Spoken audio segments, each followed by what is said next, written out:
படத்துல நம்ம என்னத்த கண்ணையா அவர்கள் நம்ம புரட்சி தலைவி அம்மாவோட நடிச்சிருக்காரு.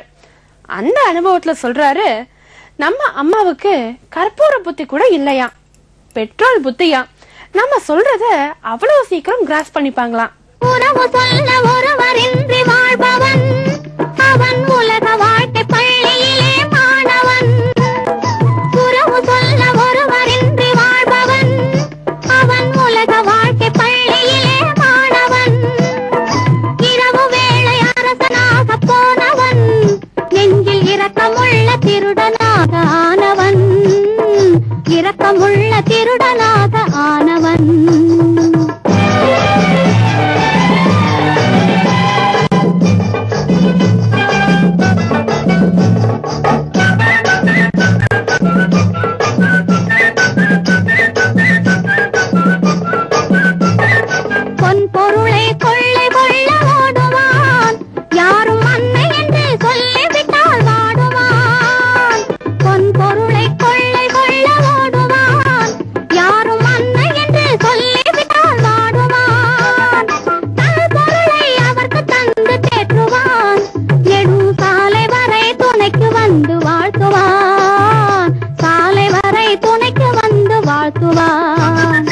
உறவு சொல்ல ஒருவரின்றி வாழ்பவன் அவன் உலக வாழ்க்கை பள்ளியிலே மாணவன்.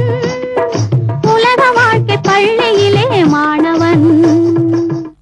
அம்மாவை பத்தி சொல்லணும்.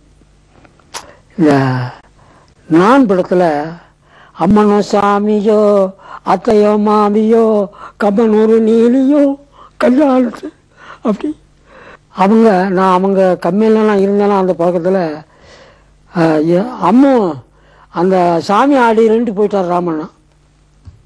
அது சாமி ஆடுறதா அப்படின்னு கொஞ்சம் யோசனை பண்ணாங்க. நான் என்ன செஞ்சேன், அவங்களுக்கு கிராமத்து இதெல்லாம் பழக்கம் தெரியாதுன்னு தெரியும் எனக்கு. அப்படி அவ்வளோதாங்க, இப்படி தான் சொன்னேன், அவ்வளோதான். சும்மா சாமியாக ஆடிட்டாங்க.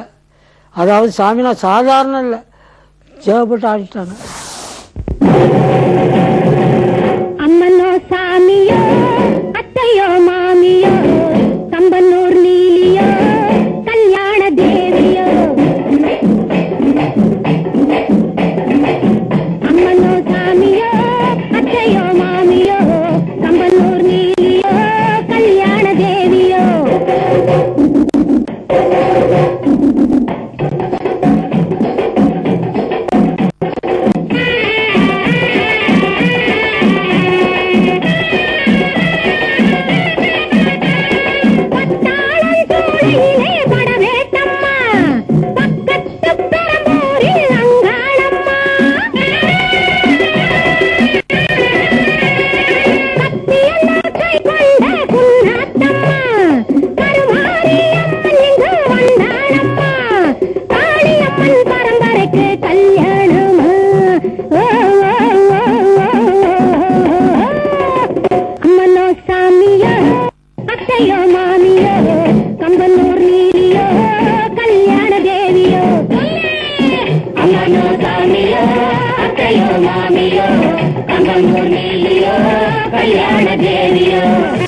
அதாவது என்னுடைய அபிப்பிராயம், தனிப்பட்ட அபிப்பிராயம், யாராவது ஒருத்தர் ஒன்று சொன்னாங்கன்னா சீக்கிரம் ஒருத்தர் எடுத்துட்டாங்கன்னா அவளை கற்பூர புத்தின்னு சொல்லுவாங்க.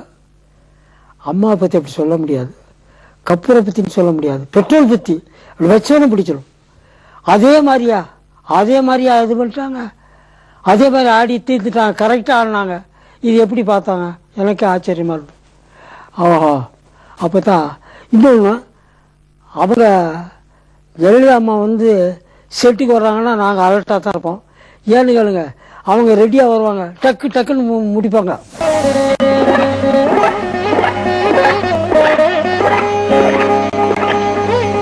யார் நீங்கள்? எங்க வந்தீர்கள்? ஏன் இந்த தயக்கம்? எங்கள் மன்னருக்கு பட்டத்து யானை தேவை, பட்டத்து ராணி தேவை.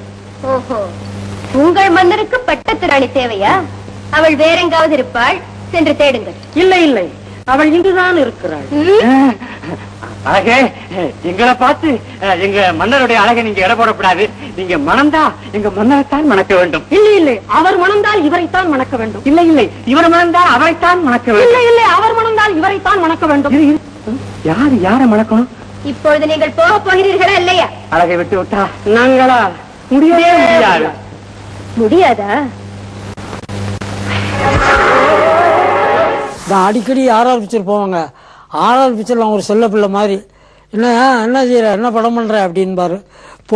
நின்றுக்கிட்டே பேசிக்கிட்டே போயிடுவார் ராமண்ணா. இல்லைன்னா இந்த படம் மாட்டேன் அப்படி பாரு, அடுத்து உனக்கு ஒரு நல்ல வேஷம் இருக்கு அப்படின்னாரு.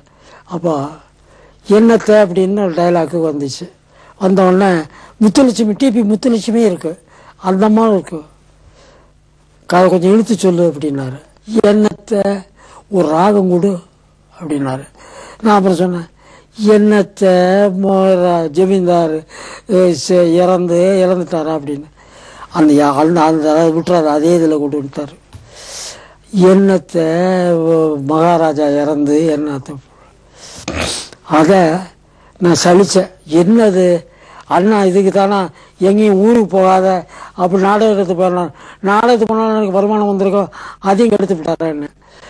இது சொல்லிச்சு, முத்துலட்சுமி மட்டும் சொல்லிச்சு, அண்ணா பாருங்க நீங்க அதை சாதாரணமாக நினைக்கிறீங்க, அந்த டைலாக் உங்களுக்கு பேர் வாங்கி கொடுக்க போச்சு அப்படின்ச்சு. கடைசியில் என்னத்தைங்கிற அதான் பேர் வந்தது. தொடாதே, நானே போயிடுவேன். ஆனா இதோட போய்க்கே மட்டும் யாரும் நினைக்காதீங்க. வருவேன், சும்மா வர மாட்டேன், போலீஸோட வருவேன்.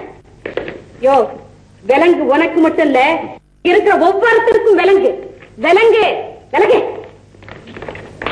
மிஸ்டர் உதண்டா, அவ அப்படி செய்யறதுக்கு ஏதாவது வழி உண்டா? என்னத்தை சான்ஸ்? ஒரு பொம்பளை உடலுக்கு பயந்துட்டீங்கள. திவான், ராவுகாலம் வர்றதுக்குள்ள தம்பி கையில பொறுப்பெல்லாம் ஒப்படைச்சிடலாமே. நான் காப்பி ஆத்திட்டு தான் அந்த இது உடுப்பியோடலாம் ஆத்திட்டு இருப்பேன். என்னத்தை காப்பி ஆத்து அப்படின்ட்டு போவோம். எரிச்சலாகவும் இருக்கும், அதே நேரத்தில் ரசிக்கிற மாதிரி இருக்கும். அந்த மாதிரி சில இதுகள்லாம் பண்ணிட்டு இருப்பாங்க. சரிதான் அப்படின்ட்டு அது வந்து என்னத்தை கண்ணையா அப்படின்னு தான் பேர் வந்தது. ஆனால் அது ஒரு நல்ல பேராகி போச்சு. மேரி மேக்ஸ் ஹேண்ட் வாஷ் தொடர்கிறது. மூன்றெழுத்துல நான் வந்து வில்லனாச்சனால எல்லாத்தையும் நான் கண்ட்ரோல் பண்ணுவேன். அப்போ கண்ட்ரோல் பண்ணும்போது ஒரு இங்கிலீஷ் டைலாக், அதை டிஎன் பாலு வேணாம் உங்களுக்கெல்லாம் இங்கிலீஷ் எல்லாம் வராது, நீங்கள் நாடக கம்பெனி ஆட்க அது படித்த ஆயிட்டு தான் வரணுன்ட்டார். எனக்கு ஒரு ரோஷம் வந்துருச்சு. ஆயிட்டு தானே, படித்த ஆயிட்டுனா படிக்காத ஆயிட்டுனா அவன், அதாவது சொபிஸ்டிகேட்டட் சோனால் இன்பால் லிட்ரேஸ் அப்படின்னு சொல்லணும்.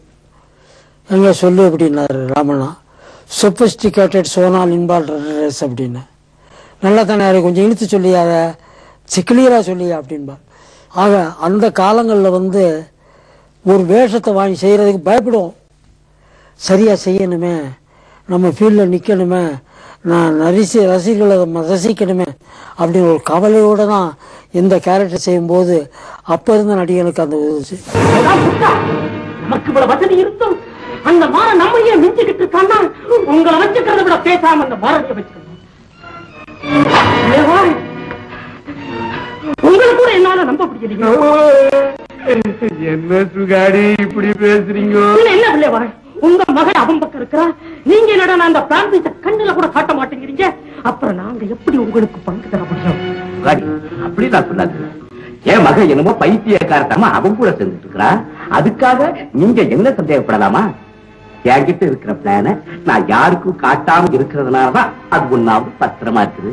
அவர் ஒளிவிளக்குல அவர் சாணிக்கே தான் டைரக்ஷன். அவரெல்லாம் யாரு விரட்டி, நீங்க சோவை அடிங்க, அடிச்சு விரட்டிடுங்க, ஏன்னா அவன் வந்து திருட்டுத்தனமா இது பண்ணிருக்கான், அடிச்சு விரட்டுங்க. நான் வந்து